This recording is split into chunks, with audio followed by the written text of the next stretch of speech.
Hello guys, welcome to Spectator. Big பிளேயர்ஸ்லாம் பார்த்தீங்கன்னா அடுத்த சீசன் வேறு கிளப்பில் ப்ளே பண்ண இருக்காங்களா? ட்ரான்ஸ்ஃபர் நியூஸ் தான் பார்க்க போகிறோம். டீட்டெயிலாக பார்க்கலாம் வாங்க.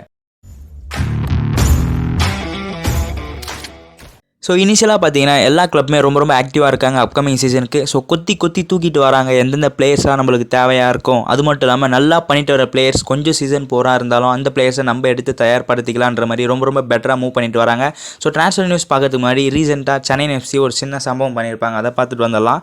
ஸோ சென்னை எஃப்சி ஹைதராபாத் கிட்ட தோற்றுருப்பாங்க, அது எல்லாருக்குமே தெரியும். திரும்ப பேச வரும்போது குயிக்காக முடிச்சிடுறேன். ஸோ என்னோட தாட் பொறுத்த வரைக்கும் சென்னை எஃப்சி ஒரு நல்ல கேம் காமிச்சாங்க. கன்வர்ஷனில் இன்னமும் பிரச்சனை இருக்குது. ஓகே, மறுபக்கம் ஹைதராபாத் சூப்பர் கேம். ஸோ அந்த மேட்ச் என்ஜாய் பண்ணி பார்க்க முடிஞ்சிச்சு. மறுபக்கம் ஹைதராபாத்தோட அட்டாக்கிங்காக இருக்கட்டும். ஸோ அந்த ப்ரெஷர் சுச்சுவேஷனில் கூட பார்த்தீங்கன்னா இந்த ப்ராப்பராக டைம் வேஸ்ட் பண்ணுறது, இந்த பாலை தூக்கி போட்டு எல்லோ கார்டு வாங்கினாலும் பரவாயில்ல, இந்த விக்ட்ரி எங்களுக்கு முக்கியன்ற மாதிரி பெட்டராக மூவ் பண்ணாங்க. ஒரு பக்கம் ஃபேன்ஸ்க்கு ரொம்ப டென்ஷன் ஆச்சு, என்னடா இப்படி பண்ணிட்டு இருக்கான்ற மாதிரி. மறுபக்கம் இந்த டிசர்வ் டு வின்னு சொல்லலாம் அகேன்ஸ்ட் சென்னை. ஸோ சென்னை ரொம்ப போர் கேம்னு சொல்லலாம். சான்சஸ் கன்வெர்ட் பண்ணியிருந்தா பெட்டர், கன்வெர்ட் பண்ணலையே. பட் அதுதான் நம்ம பண்ணணும், நம்ம பண்ணாதது அவங்க பண்ணிட்டாங்க.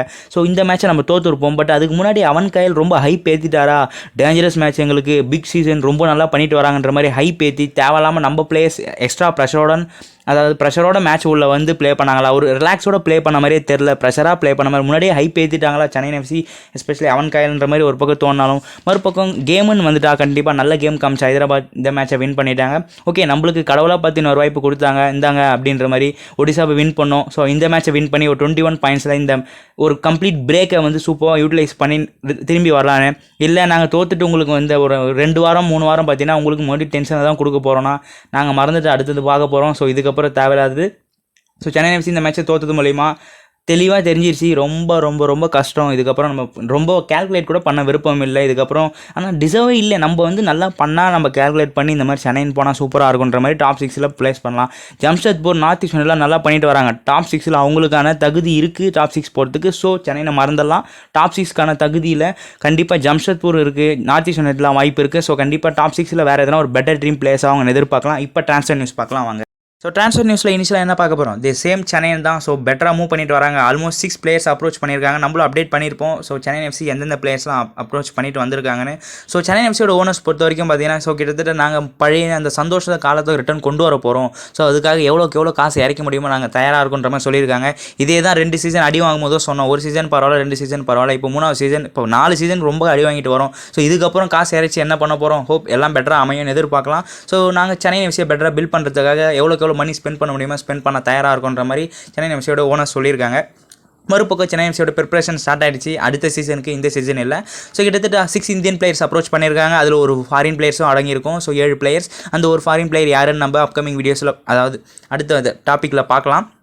ஸோ அந்த 6 இந்தியன் பிளேயர்ஸில் நம்ம ஆல்ரெடி அப்டேட் பண்ணிட்டு இருப்போம். ஹம்தே, கோமல் தட்டல், குர்கிரேட் சிங்ன்ற மாதிரி சில பிளேயர்ஸ் இன் ஃபியூச்சரில் எந்தெந்த பிளேயர்ஸ் அப்ரோச் பண்ணுறாங்க, யாரெல்லாம் வர அதிக வாய்ப்பு இருக்குன்ற மாதிரி டிஸ்கஸ் பண்ணலாம். நெக்ஸ்ட் என்ன பார்க்க போகிறோம், வினித் ராய். ஸோ ரொம்ப முக்கியமான டிஃபென்சிவ் மிட்ஃபீல்டர். ஸோ மும்பை சிட்டியில் ஷீல்டு அடிக்கும்போது ரொம்ப முக்கியமான பிளேயராகவும் இருந்தார். இந்த 26 வயசு வினித் ராய் பார்த்தீங்கன்னா மும்பை சிட்டிலேருந்து லீவ் பண்ண போகிறாருன்ற மாதிரி சொல்லிட்டு வராங்க. வேறு எந்த கிளப் போவார். ஸோ இந்த சீசன் பொறுத்த வரைக்கும் அந்தளவுக்கு சான்ஸ் கிடைச்சாலும் செகண்ட் ஹாஃபில் தான் கிடச்சிருக்கு. ஸ்டார்டிங் லைனப்பில் அந்தளவுக்கு இல்லை. தேவைப்பட்ட டிஃபென்சிவ் மிட்ஃபீல்டரே ப்ளே பண்ணுற, ஆக்சுவலாக சென்ட்ரல் மிட்ஃபீல்டரே ப்ளே பண்ணுற எபிலிட்டி இருக்குது. ஸோ கான்ட்ராக்ட் பார்த்தீங்கன்னா May 31 அதான் இந்த இயர் முடிய இருக்கிற காரணத்தினால கண்டிப்பாக அவர் எதனா ஒரு பெட்டர் கிளப் அப்ரோச் பண்ணுவாங்க எதிர்பார்க்கலாம். உங்களோட தாட் சொல்லுங்கள், வினித் ராய் எந்த கிளப் மூவ் பண்ணுவார். ஸோ அடி மேலே அடின்னு சொல்லலாம் மும்பை சிட்டிக்கு. ஆயுஷ் சிக்காரா நல்லா பண்ணிட்டு வந்தார் சூப்பர் கப்பில். அவருக்கு பார்த்தீங்கன்னா இன்ஜுரினால ரூல் அவுட் ஆகிட்டார். இந்த சீசன் அவைலபிளாக இல்லை. இவரு மட்டுமானா இல்லை, ஆல்ரெடி கிரெக் ஸ்டிவாட் இல்லை, எல்கயாட்டி இல்லை. ஸோ ஒரு சூப்பர் பிளேயர் உள்ளே வந்து குயிக்காக அடாப்ட் ஆகணும்னா அதுக்கேற்ற மாதிரி இகார் குரோக்ஷனா வந்தார். இனிஷியலாகவே கிளிக் ஆனாருன்னு சொல்லலாம். பட் அவர் பார்த்தீங்கன்னா இன்ஜுரி காரணத்தினால அவரும் அவைலபிளாக இல்லை. ஸோ ரூல்ட் அவுட்னு சொல்லலாம். ரெஸ்ட் ஆஃப் த சீசன் அவைலபிளாக இல்லை. ஹோப் அவருக்கு ஏற்ற ரீப்ளேஸ்மெண்ட்டை கண்டிப்பாக மும்பை சிட்டி இனிஷியலாக கிளிக்காக வர மாதிரி ஃபைன் பண்ணி ஆகணும். ஏன்னா கிட்டத்தட்ட 6 மேட்ச் தான் ப்ளே பண்ணார். அதுலேயும் 3 கோல் அண்ட் 2 அசிஸ்ட்னு ரொம்ப இம்ப்ரெசிவாக இருந்தார். ஒரு கம்ப்ளீட் பேக்கேஜ் உள்ள பிளேயர் தேவைப்பட்ட ஸ்ட்ரைக்கராகவும் இருக்கட்டும், ரைட் விங் லெஃப்ட் விங்கும் ப்ளே பண்ணுற இகார் குரோக்ஷனா இப்போ அவைலபிளாக இல்லை அப்படின்னு நம்ம சொல்லலாம். Next Marko Leskovic. So Kerala blasters final போகும்போது ரொம்ப முக்கியமான பிளேயராக இருந்தார் டிஃபென்ஸில் பொறுத்த வரைக்கும் லெஸ்கோவிச். ஸோ ரொம்ப முக்கியமான பிளேயர். இப்போ பார்த்தீங்கன்னா அவருக்கு இன்ஜுரி காரணத்தினால சில பல வாய்ப்புகள் கிடைக்காம போயிட்டுருக்கு. இனிஷியலாக பார்த்தீங்கன்னா ஐஎஸ்எல்ல ஸ்டார்ட் பண்ண முடியல இன்ஜுரினால.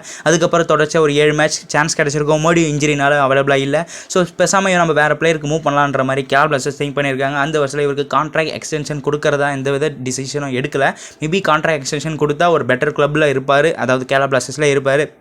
அப்படி இல்லைனா வேறு எந்த கிளப் மூவ் பண்ணுவார்? So Marko Leskovic. ஸோ 32 வயசு ஆகுது. ஒன் ஆஃப் தி எக்ஸ்பீரியன்ஸ் பிளேயர்னு சொல்லலாம் சென்டர் பேக்கில். ஸோ தேவைப்பட்ட டிஃபென்சிவ் மிட்ஃபீல்டரையும் ப்ளே பண்ணுற எபிலிட்டி இருக்குது. ஸோ உங்களோட கருத்து சொல்லுங்கள், மார்க்கோ லெஸ்கோவிச் எந்த கிளப் போனால் பெட்டராக இருக்கும்? நெக்ஸ்ட் சென்னை எஃப்சி ஒரு ஃபாரின் பிளேயர் அப்ரோச் பண்ணியிருப்பாங்க, நம்ம சொல்லியிருப்போம். யார் அந்த பிளேயர்னா, ஸோ நைஜீரியன் சென்டர் ஃபார்வர்டான 32 இயர்ஸ், அதாவது 32 வயசு ஆகுதுன்னு சொல்லலாம், டேனியல் சிமா சிக்கு தான். ஸோ ஒரு சூப்பர் ஃபினிஷர்னு சொல்லலாம். ஸோ ஒரு நல்ல ரன் இருக்குது, பிசிக் இருக்குது, எல்லாம் ஹெட்டர் குவாலிட்டி எல்லாமே பர்ஃபெக்டாக இருக்குன்ற மாதிரி ஒரு பக்கம் சொன்னாலும், பாலை கொடுத்தியா நான் ஃபினிஷ் பண்ணி காமிச்சிருவேன். ஸோ முடிஞ்ச வரைக்கும் அன்எக்ஸ்பெக்டட் கேம்லாம் கூட நம்ம சீமா சிக்கிட்டு எதிர்பார்க்கலாம். ஸோ இவர் இப்படி ப்ளே பண்ணுவார்ன்ற மாதிரி இருக்கும். பட் அவர் அதுக்கேற்ற குவாலிட்டி உள்ள பிளேயர்னு சொல்லலாம்.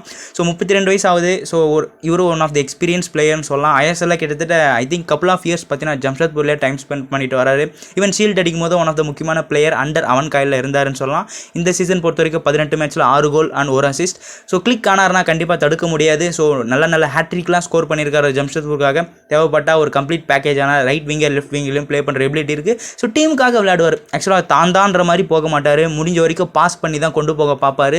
ஸோ நான் தான் போய் அடித்து ஸ்கோர் பண்ணணுன்ற மாதிரி ஒரு எந்த வித ப்ரெஷரும் எடுத்துக்க மாட்டார். ஸோ ஒரு சூப்பர் குவாலிட்டி உள்ள பிளேயர். பட் சென்னைக்கு இவர் வருவாரா? இவர் வந்து ஸோ கோமே கறி மாதிரி ப்ளே பண்ணாமல் நல்ல ஒரு குட் கேம் காமிச்சா பர்சனலாக ஹாப்பியாக இருப்போம். இப்போ அவரோட கான்ட்ராக்ட் எக்ஸ்டென்ஷனும் முடிவடையதுனால கண்டிப்பாக ஒரு பெட்டர் கிளப் போவார்னு சொல்லலாம்.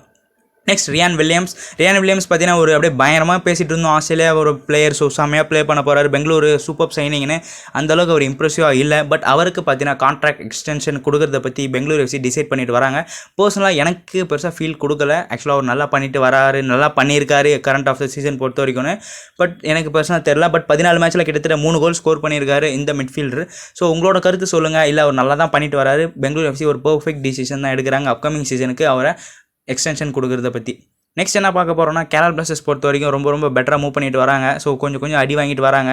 ஸோ யார் பார்த்தீங்கன்னா அவங்களோட பெப்ரா இல்லை, அது மட்டும் இல்லாமல் கொஞ்சம் கஷ்டப்பட்டுட்டு வர்ற நேரத்தில் நோவா சதுலேயும் பார்த்தீங்கன்னா அப்ரோச் பண்ணிட்டு வராங்க. ஸோ நோவா பொறுத்த வரைக்கும் அவருக்கும் initial season start of the season அவர் உள்ளே வரும்போது ரொம்ப சூப்பராக இருந்துச்சு. இனிஷியல் ஃபஸ்ட் டைம் ஐஎஸ்எல்ல ஃபேஸ் பண்ணும்போது மிரட்டினாருன்னு சொல்லலாம். ஸோ சூப்பர் பிளேயர், மிரட்டினார்னா அந்தளவுக்கு கோலும் ஸ்கோர் பண்ணார். இப்போ பார்த்தீங்கன்னா இந்த சீசன் அவருக்கு பெட்டராக மூவ் ஆகல, கொஞ்சம் கஷ்டப்பட்டுட்டு வராரு. ஈவன் நல்லா பண்ணாலும் கொஞ்சம் கஷ்டப்பட்டுட்டு வராரு. அவரை பார்த்தீங்கன்னா கேரளா கொத்தி தூக்க பார்க்குறாங்க அப்படின்னு நம்ம சொல்லலாம். கிட்டத்தட்ட கிடைச்சா மல்டியர் டீல் இவரை சைன் பண்ணிடணுன்ற மாதிரி மூவ் பண்ணிட்டு வராங்க. ஸோ லெஃப்ட் விங்கர் ப்ளே பண்ணுற எபிலிட்டி இருக்குது. ஸோ தேவைப்பட்டால் ஸ்ட்ரைக்கராகவும் சரி ரைட் விங்கராகவும் சரி ப்ளே பண்ணுற எபிலிட்டி இருக்குது. பட் என்ன பொறுத்த வரைக்கும் அவரோட பர்ஃபெக்ட் பொசிஷனாக லெஃப்ட் விங்கர் தான். ரொம்ப நல்லா பெர்ஃபார்ம் பண்ணுவார்னு சொல்லலாம் லெஃப்ட் விங்கில். ஒடிசாவும் சரி கேரளா பிளாஸ்டர்ஸ் சரி ரெண்டு கிளப்பும் பார்த்தீங்கன்னா அப்ரோச் பண்ணிட்டு வராங்க. ஆல்மோஸ்ட் கேரளா பிளாஸ்டர்ஸ் தான் மூவ் பண்ணுற ஹை சான்ஸ் இருக்குது. 15 மேட்ச்சில் 5 கோல் அண்ட் 2 அசிஸ்ட். ஸோ பொறுத்திருந்து பார்க்கலாம் நோவா எந்த கிளப் மூவ் பண்ணுவார்னு. பட் என்னோட பொறுத்த வரைக்கும் அவர் ப்ராப்பர் லெஃப்ட் விங்கில் நீங்கள் அவருக்கு வாய்ப்பு கொடுத்தா கண்டிப்பாக அந்த ரோலில் சூப்பராக பண்ணுவார். ஹோப் இந்த வீடியோ உங்களுக்கு பிடிச்சிருக்குன்னு எதிர்பார்க்குறேன். மேலும் ஐஎஸ்எல் ட்ரான்ஸ்ஃபர் நியூஸ் தெரிஞ்சுக்க ஸ்பெக்டேட்டரை ஃபாலோ பண்ணிக்கங்க. Upcoming Indian football FIFA world cup qualifiers play பண்ண இருக்காங்க. ஸோ ஏகப்பட்ட எக்ஸைட்டிங் கேம்ஸ் காத்துட்ருக்கு. இந்தியன் ஃபுட்பால் நியூஸ் தெரிஞ்சுக்க ஸ்பெக்டேட்டரை ஃபாலோ பண்ணிப்பீங்க எதிர்பார்க்குறேன். இந்த வீடியோ பிடிச்சா உங்களோட லைக் கொடுங்க. அது மட்டும் இல்லாமல் மேலும் இன்ஃபர்மேஷன் ஷேர் பண்ண உங்களோட கமெண்ட்டை நீங்கள் பாஸ் பண்ணுவீங்க எதிர்பார்க்குறேன். Let's go Indian football.